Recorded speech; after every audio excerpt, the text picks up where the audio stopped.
muy reñida. De ello hay un ganador y debemos, creo, agradecer a Dios de que haya habido un proceso electoral en paz, un proceso electoral sin violencia, más allá de que nuestro candidato o candidata haya ganado o haya perdido, de alguna manera u otra, somos muy conscientes que hemos venido semana a semana porque se haga la voluntad de Dios. Y creemos que la palabra dice que la voluntad de Dios es buena, agradable y perfecta. Pero ahora que tenemos un presidente ya electo, falta que se le otorguen las a ese presidente. ¿No es verdad? La máxima autoridad electoral tendrá que entregarle al señor Pedro Pablo Kuczynski las credenciales que atestiguen que es el presidente hasta el año 2021. Esas credenciales que él va a recibir, lo identificarán como presidente del Perú, y cuando termine su periodo, entonces esas credenciales ya no tendrán efecto. Cuando un pastor entra a la Alianza Cristiana y Misionera, después de haber pasado por un proceso de evaluación, recibe también unas credenciales que lo certifican de la Alianza Cristiana y Misionera. Vamos a hablar de eso.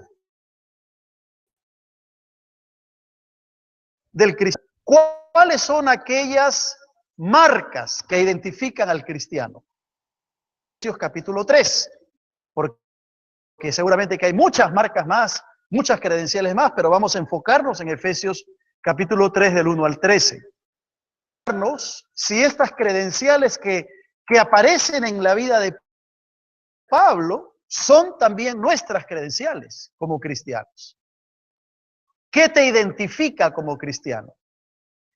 ¿Qué es lo que tú puedes presentar ante los demás que certifica que tú eres un hijo de Dios? Para algunos de ustedes que trabajan en empresas, ¿verdad? Muchas empresas les dan a los trabajadores fotocheck. Y ese fotocheck certifica que esa persona es un trabajador de una determinada empresa. Igual sucede en la vida cristiana. Tenemos que mostrar y evidenciar ciertas credenciales que certifiquen que tú y yo somos cristianos. Y para esto vamos a mirar Efesios capítulo 3, versículos del 1 al 13. Pido que tengan su Biblia abierta en ese pasaje. Tiene la palabra cerca, compártala de tal manera que la lectura y podamos entender lo que Pablo está en Éfeso en el capítulo 3. Dice así la palabra del Señor. Por esta causa, yo, Pablo, prisionero de Cristo Jesús por vosotros los gentiles, oído de la administración de la gracia de Dios que me fue dada para con vosotros, que por revelación me fue declarado el misterio, como antes lo he escrito breve, sea mi conocimiento en el misterio de Cristo, que en otras generaciones no se dio a conocer a los hijos de los hombres, como ahora es revelado a sus santos apóstoles y profetas, que los gentiles son coherederos y miembros del mismo cuerpo, y copartícipes de la promesa en Cristo Jesús por medio del Evangelio, del cual yo fui hecho ministro por el don de la gracia de Dios, que me ha sido dado según la operación de su poder. A mí, que soy menos que el más pequeño de todos los santos,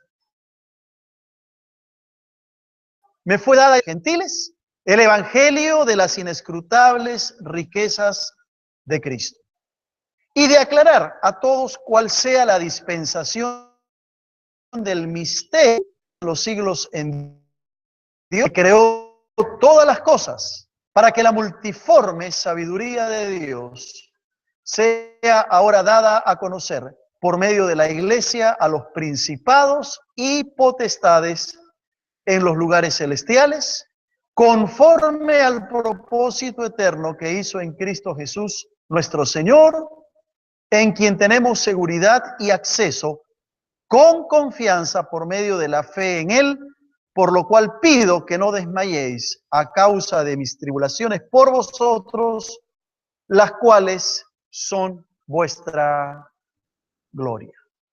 Dios bendiga su palabra. Como decimos en criollo muchas veces, aquí el apóstol Pablo está hablando en difícil. Está hablando de manera complicada. Yo le decía al pastor Ponciano, comentaba con él esta mañana, y con la hermana Lucía, me parece, y el hermano Modesto, que este pasaje de Efesios 3 es un pasaje difícil.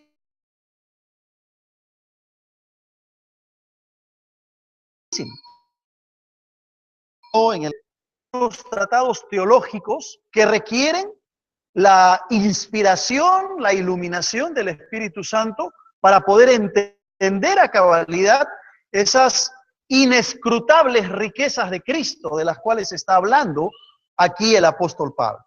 Si ustedes han prestado atención a la lectura, si han sido un poquito acuciosos, se habrán dado cuenta que se repite 3 o 4 veces la palabra misterio. Y lo que Pablo está haciendo es hablar del misterio que es la iglesia de Cristo. Él está tratando de explicarle a los judíos creyentes que ya esa pared de separación de la cual hemos venido hablando las semanas pasadas ha sido rota. Y eso es un misterio. Gentiles que se han convertido se les llama coherederos de la gracia de Dios. Y Pablo lo presenta como un misterio. No es nuestro tema de esta mañana hablar del misterio. Si ustedes quieren saber de qué se trata este misterio, vengan a la noche que el pastor Ponciano va a explicar ese aspecto del mismo pasaje de Efesios capítulo 3. Pero donde yo quiero enfocarme ahora es en las cosas o se cristiano. Y hay por 4 credenciales al Hijo de Dios. Y la primera que encontramos es que Pablo se presenta como de Jesucristo. Si tú lees el versículo 1 del capítulo 3, el apóstol Pablo va a decir: por esta causa yo, Pablo, prisionero de Cristo Jesús, por vosotros los gentiles.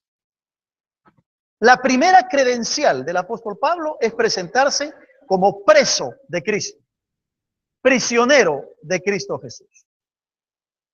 Que el apóstol Pablo, cuando escribe la carta a los Efesios, está preso a causa de su fe. Él sabía muy bien lo que significaba estar preso. Yo no sé cuántos de ustedes han estado presos alguna vez. No levanten la mano, por favor.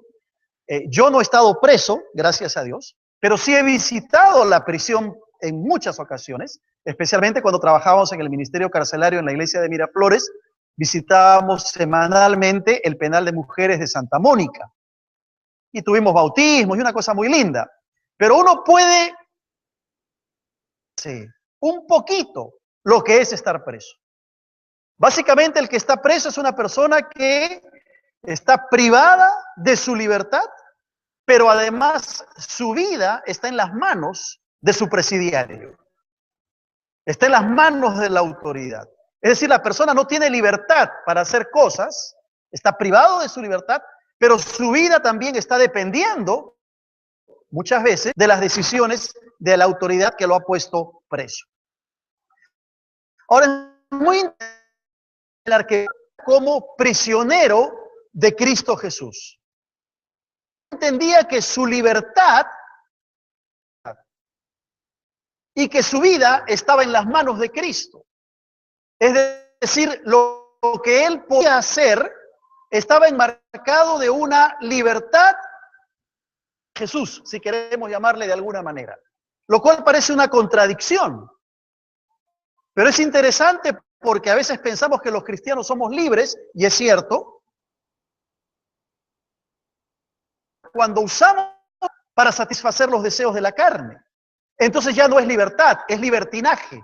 Y el libertinaje esclaviza. Pero la libertad verdadera la trae Cristo, aunque seamos prisioneros de Cristo Jesús. Parece una contradicción, parece un juego de palabras, pero esa es la pura verdad. más libre que el que es esclavo de Cristo Jesús. Amén. No hay persona más libre aquel que le ha entregado la vida al Señor Jesucristo. Lo pre como una queja. Para él no es una desgracia, no es una queja estar preso en razón de su fe en Cristo Jesús. Para el apóstol Pablo eso es un privilegio, saberse preso por causa de su fe. Cuando Pablo escribe su carta a los Efesios, la escribe desde Roma. Y en Roma estaba no haciendo turismo, estaba preso.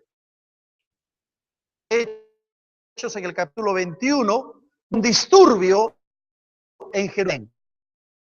Pablo había de alguna manera sido acusado de haber metido al templo a un gentil.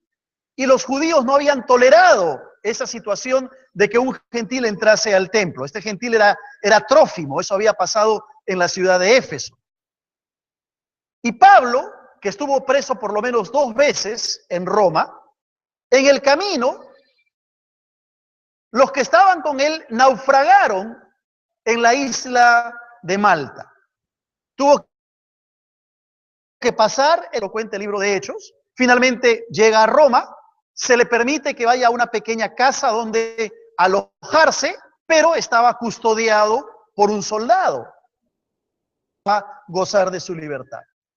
Poco después de haber llegado, el apóstol Pablo organiza una reunión con los judíos más prominentes de aquella ciudad y algunos de ellos se convierten, entregan su vida al Señor. Y el apóstol Pablo pasa 2 años, del año 59 hasta el año 61 después de Cristo, predicando el evangelio a todos aquellos que iban a verlo a la cárcel. Que escribe su carta a los Efesios, su carta a Filemón, su carta a los Colosenses. Parecería, dicen algunos historiadores, que Nerón, el emperador, le dio cierta libertad al apóstol Pablo para que de alguna forma reanudara su viaje misionero y allí entonces convoca a Timoteo, convoca a Tito para llevarlos en sus tareas misioneras. Lo cierto es que después de haber dejado a Timoteo en Éfeso y a Tito en la isla de Creta, según dice el libro de Hechos, Pablo les escribe una carta recordándoles cuáles eran sus responsabilidades.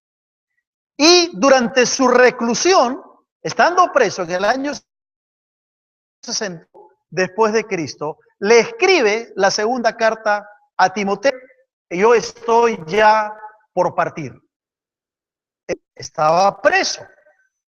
Y es probable que poco tiempo después, en manos del mismo Nerón, Pablo sufriera la muerte. Poco después que haberle escrito esa carta. Entonces Pablo sabía lo que significaba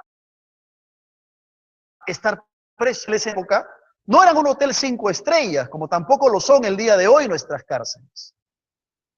Era un lugar pestilente. Era un lugar realmente indigno para un ser humano. Era un lugar donde no había ni siquiera espacio para sus propias necesidades. Era un lugar donde tenía que comer juntamente con su baño público. Entonces Pablo sabía muy bien lo que significaba estar preso.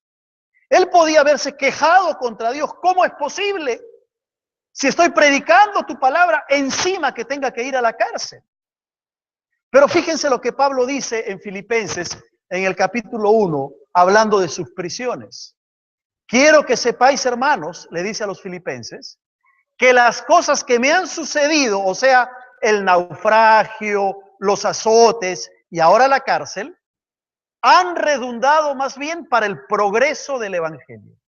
De tal manera que mis prisiones se han hecho patentes en Cristo en todo el pretorio y a todos los demás. Y la mayoría de los hermanos, cobrando ánimo en el Señor con mis prisiones, se atreven mucho más a hablar la palabra sin temor. Es decir, que para el apóstol Pablo, esa circunstancia difícil que estaba viviendo, la vio como una bendición, la vio como una oportunidad, porque la gente venía a escucharle, se convertían, y además los hermanos, que seguramente estaban lamentando que Pablo estuviera preso, también tomaron ánimo empezaron a predicar una doble aplicación para nosotros en pleno siglo XXI, el día de hoy. Porque no es verdad que muchas veces cuando nos sucede algo que no nos agrada, una circunstancia difícil en la vida, nuestra primera reacción es a enojarnos con Dios, renegar contra Dios, preguntarle a Dios, ¿por qué me pasa esto? En vez de mirar esa situación difícil de la vida como una oportunidad que Dios nos pone para bendecirnos. Que si la pérdida de un trabajo, la cancelación de un viaje, un negocio que no te salió como tú querías que saliera, fueran o son las oportunidades que Dios pone delante de ti con un propósito mayor. Aún situaciones que pueden parecernos trágicas, difíciles y duras en la vida. Una enfermedad o la partida. Yo voy a tomar esta mañana de poner a mi querido hermano Antonio y a Rosita como ejemplos. Ellos no saben, no les he dicho nada. No lo hice en el primer y segundo culto tampoco, pero ahora que los veo me viene a la memoria esto. ¿Cómo es que Antonio y su esposa posteriormente conocen al Señor? Cuando su papá, nuestro querido hermano que ahora está en la presencia del Señor, sufre un ataque al corazón y fallece. Y ese es el punto de inflexión para que Antonio y su familia vengan a los pies de Cristo. Ahora uno puede decir, pero ¿por qué Dios hace las cosas así? No estamos para juzgar a Dios. Como dice el apóstol Pablo, ¿quién eres tú, hombre, para juzgar o preguntarle a Dios ciertas cosas? Pero son situaciones que pasan en nuestra vida que tenemos que mirarlas desde una perspectiva distinta. Y eso fue lo que el apóstol Pablo hizo. La cárcel para él no fue el final. La cárcel para él fue la oportunidad de hablar de Cristo. ¿Y cuántas personas habrán sido salvas por el ministerio del apóstol Pablo, estando él preso? Otros. Pero la segunda que tenemos que hacernos, la segunda pregunta que tenemos que hacernos es si tenemos la credencial que el apóstol Pablo tenía al punto que él se llamaba prisionero de Cristo Jesús. ¿Podemos decir en esta mañana que somos prisioneros de Cristo Jesús? El cristiano está llamado a identificarse con nuestro Señor Jesucristo aún en sus prisiones, aún en los momentos difíciles. Porque como hemos dicho, el estar preso no es otra cosa que estar privado de tu libertad, y es otro el que manda. Cuando tú vienes a Cristo, Dios toma tu libertad y la perfecciona, porque tu amo, porque tu Señor ahora es nuestro Señor Jesús. Así que este es un concepto profundo que hay que entenderlo. No quejarnos por lo que nos pasa, sino mirar las situaciones que nos rodean como una oportunidad que Dios pone delante de nosotros con un propósito aún mucho mayor. La segunda credencial que el apóstol Pablo tiene es cuando él se llama ministro de Jesucristo. Ministro de Jesucristo. En el versículo 7 del capítulo 3, Pablo va a decir, del cual yo fui hecho ministro por el don de la gracia de Dios que me ha sido dado, según la operación de su poder. Yo fui hecho ministro, dice el apóstol Pablo. Ahora, Pablo no está usando una palabra en el idioma griego original muy particular. Yo quiero que entiendas una cosa cuando hablamos del Nuevo Testamento. El Nuevo Testamento se escribió en el idioma griego koiné. El griego koiné era el griego popular de aquella época. Y el griego koiné o el griego popular tiene una característica, que tiene muchas palabras para cuando el español tiene una sola palabra. Por ejemplo, nosotros usamos la palabra amor y entendemos lo que es la palabra amor. Pero el griego tiene hasta 4 palabras distintas para explicar lo que es amor. El ágape, eros, filia, estorge, 4 palabras distintas Y cada una tiene que ver con el amor a Dios, con el amor filial, con el amor erótico, con el amor entre hermanos, etc. Es muy rico el idioma griego. Por eso Dios permitió aún que el Nuevo Testamento se escriba en ese idioma. Cuando hablamos de ministro o de servidor, también hay varias palabras en el idioma original. Y la palabra que Pablo está usando aquí es la palabra diáconos, que significa servidor. Lo que Pablo está diciendo es que él es un servidor de Dios. Y es una palabra muy particular porque expresa al siervo en relación con la actividad que hace. Permíteme explicarte esto. La palabra diáconos, que de ahí viene nuestra palabra diácono, que usamos en la iglesia, se está enfatizando al siervo en relación a lo que hace, a alguna actividad. Por ejemplo, como consejero, predicador, maestro, como el que mueve las sillas, el que limpia el templo, el que visita a alguien en el hospital. Es un siervo, es un servidor en relación a la actividad. Pero hay una segunda palabra que se usa para servidor, que es la palabra doulos. Y la palabra doulos significa literalmente esclavo. Y si tú lees las cartas de Pablo, te darás cuenta que Pablo se identifica en muchas de sus cartas como esclavo. Aquí él dice prisionero de Jesucristo, pero en otras cartas él dice Pablo esclavo de Jesucristo. Ahora todos entendemos lo que es un esclavo, ¿verdad? Y estoy seguro que a nadie le gustaría ser esclavo. Todos queremos más bien gozar de la libertad. Pero la palabra doulos, a diferencia de la palabra diáconos, que enfatiza al siervo en relación a lo que hace, la palabra doulos enfatiza al siervo en relación con su amo. Es una relación de dependencia. Ya no tiene que ver con lo que hace. Tiene que ver cómo responde en realidad a aquel que es su amo. Y por eso que la palabra doulos es una palabra que aparece unas 126 veces en el Nuevo Testamento. Es una palabra muy usada. También se traduce como siervo. Hay una tercera palabra en el idioma original para ministro o para siervo, y es la palabra juperetes, una palabra que quizás no la has escuchado mucho. La palabra juperete significa esclavo del tercer nivel. Voy a explicar en qué consiste esto. El juperete era aquel que remaba en los barcos, en esos barcos antiguos que tenían 3 niveles, barcos de 3 remos le llamaban, y eran barcos de 3 niveles. Y en el último nivel se encontraba el juperete, que tenía que remar en ese barco. Por encima del juperete estaban los doulos, los esclavos. Quiere decir que el juperete era un esclavo de otro esclavo. ¿Te das cuenta? Era la categoría más baja de esclavitud en aquella época. Si tú has visto la película Ben-Hur, ahí salen los juperetes. En un momento de la película se les ve remando. Ese era el juperete, el esclavo del nivel más bajo. Era el que recibía todo el sudor y todas las inmundicias de los esclavos que estaban arriba en ese barco. Él tenía que remar e ir donde el capitán decía que había que ir. Pocas veces aparece en la Biblia la palabra juperete, pero aparece. Pero la cuarta palabra es la palabra leitorgius, que tiene que ver al siervo con una organización, en relación a una organización. De ahí viene la palabra liturgia, justamente.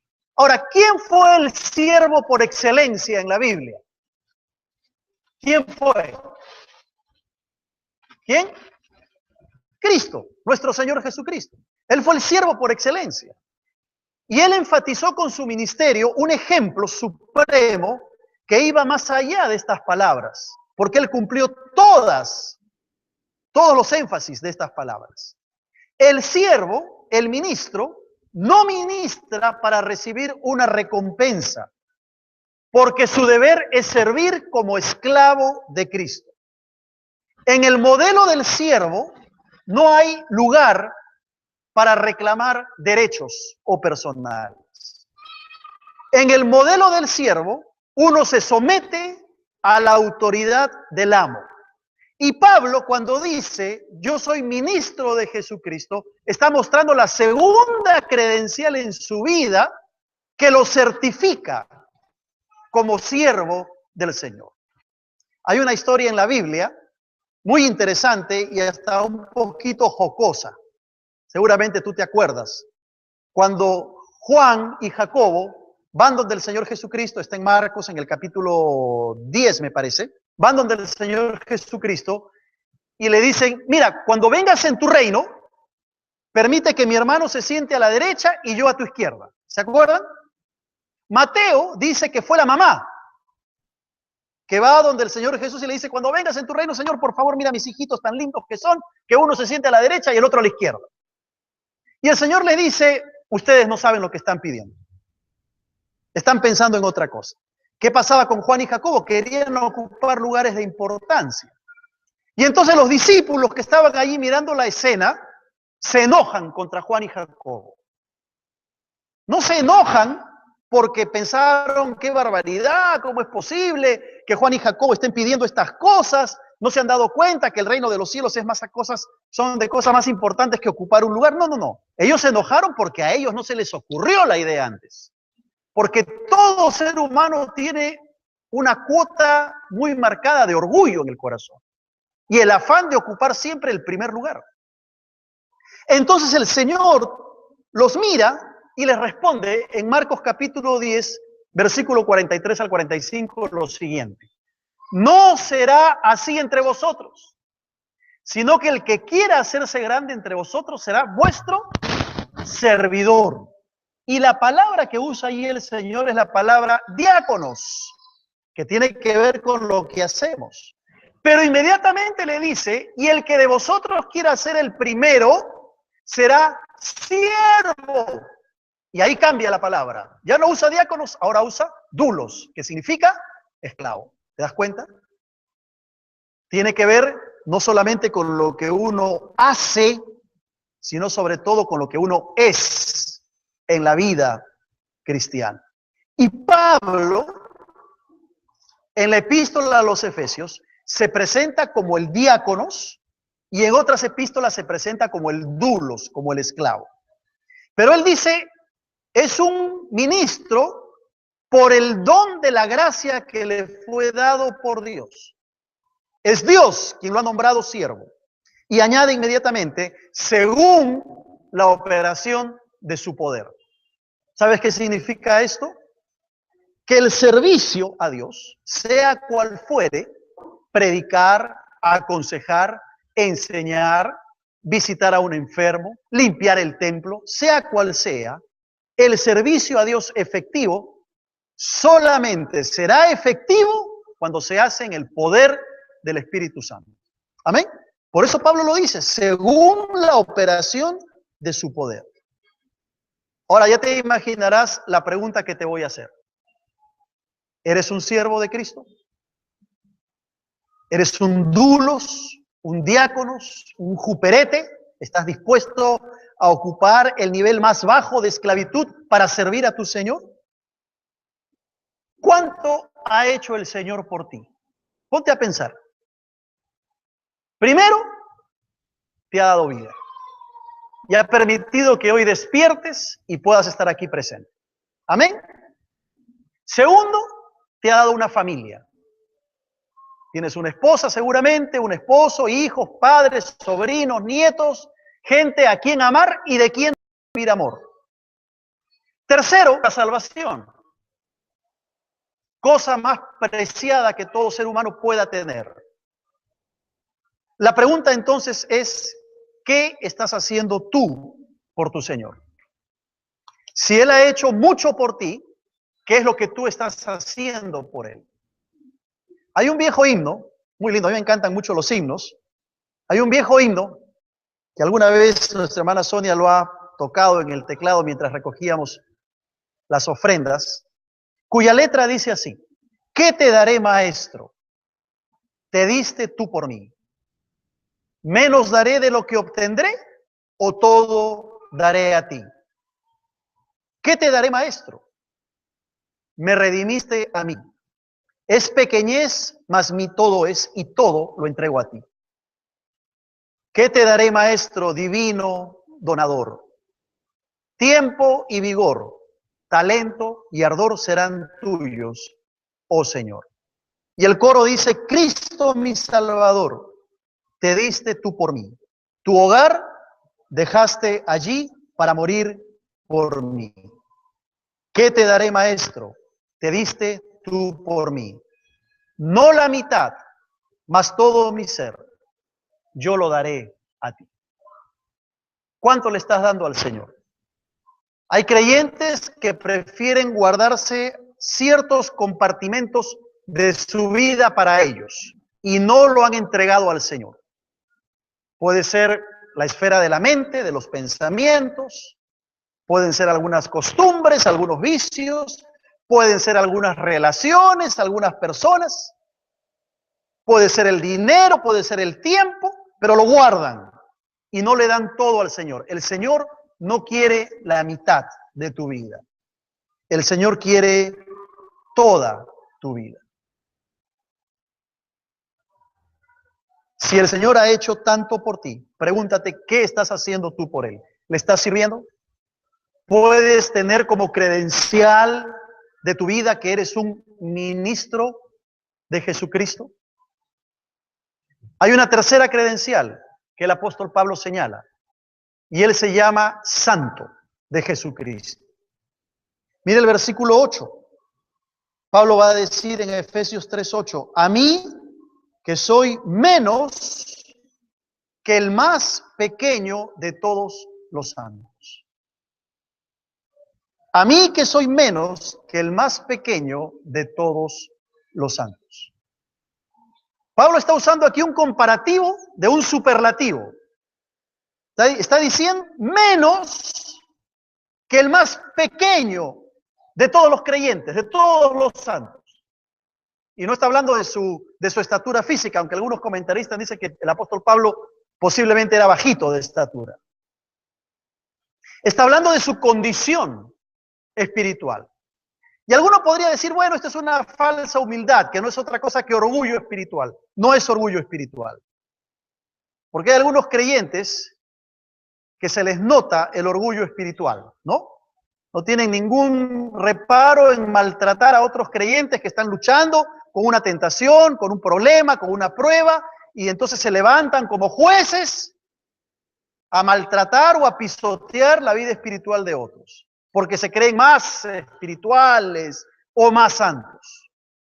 Pablo dice que él es el más pequeño de todos. Todos sabemos que el apóstol Pablo fue humillado por esa vida anterior de fariseísmo religioso que vivía, por esa actitud de perseguir agresivamente a la iglesia de Cristo. Pero de un momento a otro él fue maravillado por el amor de Dios, fue tocado por el Espíritu de Dios, a tal punto que llega a ser el gran apóstol Pablo. Pero él dice, soy el más pequeño, menos que el más pequeño de todos los santos. Y todos sabemos que el apóstol Pablo fue uno de los hombres más grandes de la cristiandad. No es orgullo espiritual. El orgullo espiritual puede ser un problema en algunos cristianos. El problema con el orgullo es que uno no se da cuenta que lo tiene hasta que el orgullo te domina. Como dice José Luis Navajo en su libro, el orgullo es como el mal aliento. Todos se dan cuenta, menos el que lo tiene. Y es cierto, el orgullo empieza a aparecer en la vida y lejos de ser un santo para Cristo, te conviertes en un pecador porque piensas que eres mejor que los demás. Esa es la tercera credencial de Pablo, ser un santo. Y ser un santo no significa, como siempre lo hemos dicho, que te van a salir alitas como angelitos, o que tienes que cambiar el tono de voz, o caminar con la Biblia bajo el brazo, casi con una actitud mística.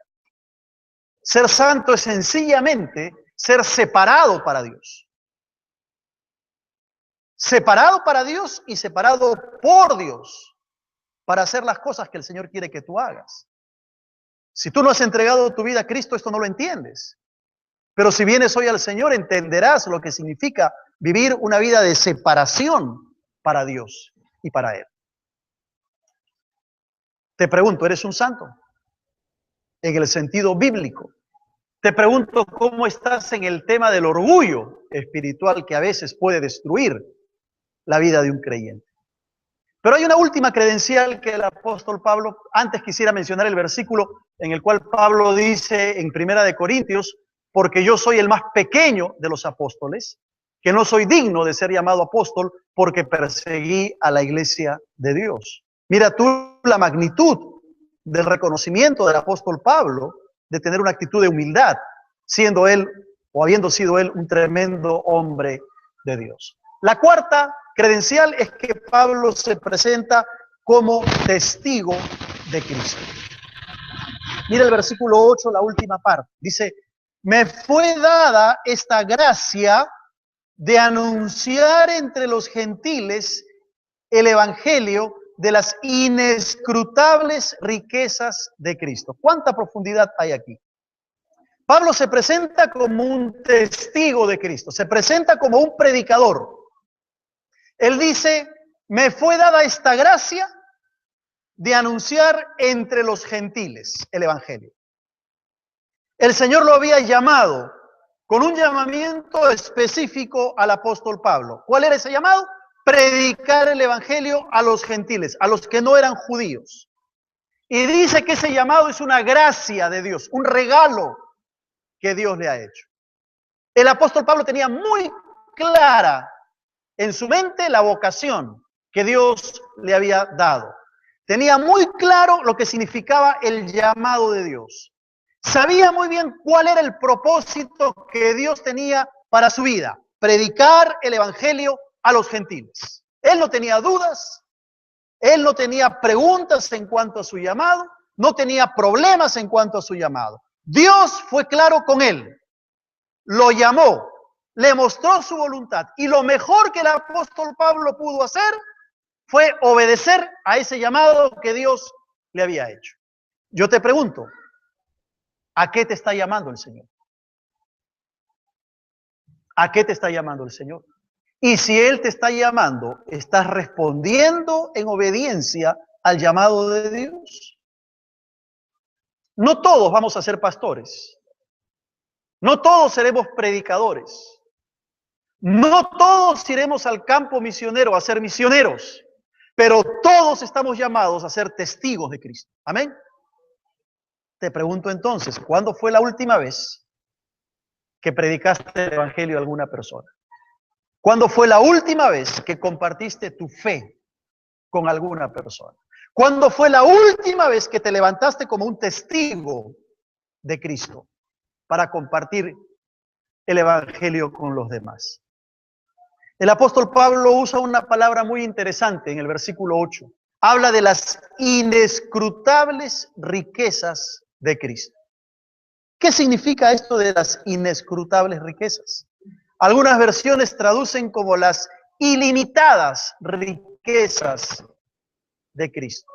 Las insondables riquezas de Cristo. Las incontables riquezas de Cristo. Quizá eso lo entendemos mejor. Qué palabra tan poderosa para describir las riquezas de Cristo, las riquezas de Dios en Cristo Jesús. El hombre no puede descubrir a Dios, pero Dios decidió revelarse a sí mismo, a manifestarse en la humanidad. Y las riquezas es una palabra que Pablo usa repetidas veces en la epístola a los Efesios. En el capítulo 1 ya él había hablado acerca de las riquezas de Dios el Padre, que las transfiere al Hijo y las transfiere al apóstol Pablo y que hoy el Señor nos las da a nosotros. Y esas riquezas inescrutables en Cristo Jesús no es otra cosa que la gloriosa vida eterna que toda persona puede empezar a vivir en esta tierra cuando entrega su vida al Señor y cuando viene a Cristo y le abre el corazón. ¿Cómo permanecer callados ante las riquezas de nuestro Señor? Por eso te pregunto, ¿cuándo fue la última vez que hablaste de Cristo a alguna persona? No podemos quedarnos callados. Estamos todos llamados a ser testigos del Señor. Termino. Pablo presenta 4 credenciales: prisionero de Cristo Jesús, ministro de Jesucristo, santo y testigo de Jesucristo. Te pregunto, ¿están estas credenciales en tu vida?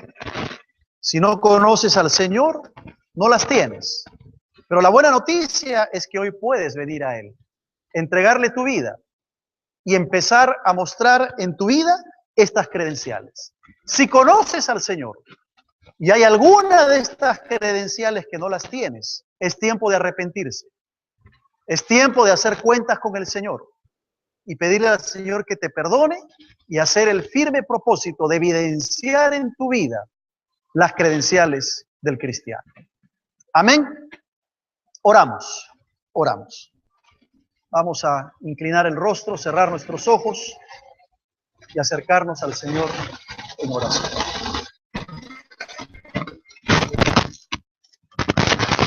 Gracias por tu palabra, amado Señor,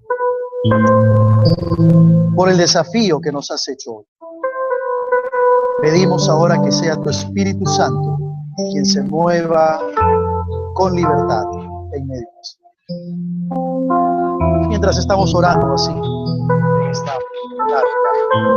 tal vez hay personas que nos están visitando en esta mañana por primera, por segunda vez, que han escuchado este mensaje y que quieren venir al Señor, quieren entregarle la vida a Cristo, quieren tener estas credenciales en su vida. Si ese es tu caso, si esa es tu condición, permíteme orar por ti. Yo quisiera levantar tu vida, pedirle a Dios que te bendiga, que tú puedas abrirle el corazón al Señor y recibir la bendición de Dios, ser un hijo de Dios, mostrar estas credenciales en tu vida. Si tú quieres venir al Señor en esta tarde, ahí donde estás, permíteme orar por ti. Te voy a pedir que levantes tu mano ahí en tu sitio. Yo te voy a ver desde acá y voy a hacer una oración. ¿Quieres venir al Señor? Pon tu mano en alto. Mantén tu mano en alto, por favor. ¿Alguien más quiere hacerlo? Yo quiero orar por las personas que quieren venir al Señor. ¿Alguien más quiere venir al Señor? Levante su mano. Yo le voy a ver desde aquí y voy a orar. ¿Alguien más quiere hacerlo? Es el momento de entregarle la vida al Señor. De decirle, Señor, aquí estoy. Me entrego a ti. ¿Quieres empezar a ser cristiano? Entrégate. ¿Alguien más quiere hacerlo? Mantenga su mano en alto, levante su mano para orar. Muy bien, vamos a orar. Quisiera pedirle a la persona que levante su mano que se ponga de pie en su lugar, solamente eso. Vamos a orar. Si hay alguien más, es el momento. Padre Celestial, te doy gracias en estos momentos por este joven que reconoce su necesidad espiritual delante de ti. Y te pido, Señor, que tú obres en su vida, perdones sus pecados, le bendigas, permita, Señor, un encuentro especial contigo. Oro, Señor, por tu iglesia también. Quizá hay hermanos que no están mostrando todas las credenciales de tu palabra. Te ruego, Señor, que tú nos ayudes a hacer un pacto y un compromiso para ser obedientes. Al acercarnos a tu mesa, nuestra oración es que tú nos bendigas y podamos gozarnos al acercarnos, Señor, a participar del pan y de la comida. Te lo pedimos en el nombre de Cristo Jesús, nuestro Señor. Amén. Muy reñida. De ello hay un ganador y debemos, creo, agradecer a Dios de que haya habido un proceso electoral en paz, un proceso electoral sin violencia, más allá de que nuestro candidato o candidata haya ganado o haya perdido, de alguna manera u otra, somos muy conscientes que hemos venido semana a semana porque se haga la voluntad de Dios. Y creemos que la voluntad La palabra dice que la voluntad de Dios es buena, agradable y perfecta. Pero ahora que tenemos un presidente ya electo, falta que se le otorguen las a ese presidente. ¿No es verdad? La máxima autoridad electoral tendrá que entregarle al señor Pedro Pablo Kuczynski las credenciales que atestiguen que es el presidente hasta el año 2021. Esas credenciales que él va a recibir lograrán presentar ante los demás que certifica que tú eres un hijo de Dios. Para algunos de ustedes que traen empresas, ¿verdad? Muchas empresas les dan a los trabajadores fotocheck. Y ese fotocheck certifica que esa persona es un trabajador de una determinada empresa. Igual sucede en la vida cristiana. Tenemos que mostrar y evidenciar ciertas credenciales que certifiquen que tú y yo somos cristianos. Y para esto vamos a mirar Efesios capítulo 3, versículos del 1 al 13. Pido que tengan su Biblia abierta en ese pasaje. Tiene la palabra cerca, compártala de tal manera que la lectura y podamos entender lo que Pablo está en Éfeso en el capítulo 3. Dice así la palabra del Señor. Por esta causa, yo Pablo, prisionero de Cristo Jesús por vosotros los gentiles, oído de la administración de la gracia de Dios que me fue dada para con vosotros, que por revelación me fue declarado el misterio, como antes lo he escrito breve, sea mi conocimiento en el misterio de Cristo, que en otras generaciones no se dio a conocer a los hijos de los hombres, como ahora es revelado a sus santos apóstoles y profetas,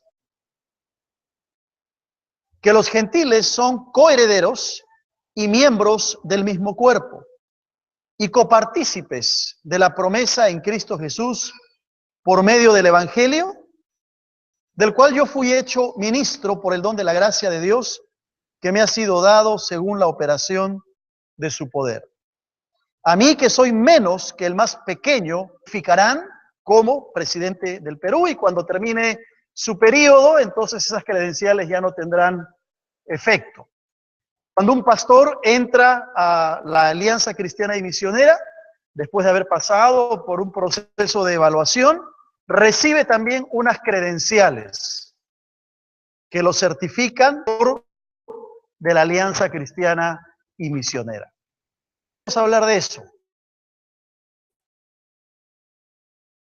Del cristiano. ¿Cuáles son aquellas marcas que identifican al cristiano? Efesios capítulo 3, porque seguramente que hay muchas marcas más, muchas credenciales más, pero vamos a enfocarnos en Efesios capítulo 3 del 1 al 13. Si estas credenciales que aparecen en la vida de Pablo son también nuestras credenciales como cristianos. ¿Qué te identifica como cristiano? ¿Qué es lo que tú puedes de todos los santos? Me fue dada a gentiles el evangelio de las inescrutables riquezas de Cristo, y de aclarar a todos cuál sea la dispensación del misterio de los siglos en Dios, que creó todas las cosas, para que la multiforme sabiduría de Dios sea ahora dada a conocer por medio de la iglesia a los principados y potestades en los lugares celestiales, conforme al propósito eterno que hizo en Cristo Jesús nuestro Señor, en quien tenemos seguridad y acceso con confianza por medio de la fe en Él, por lo cual pido que no desmayéis a causa de mis tribulaciones por vosotros, las cuales son vuestra gloria. Dios bendiga su palabra. Como decimos en criollo,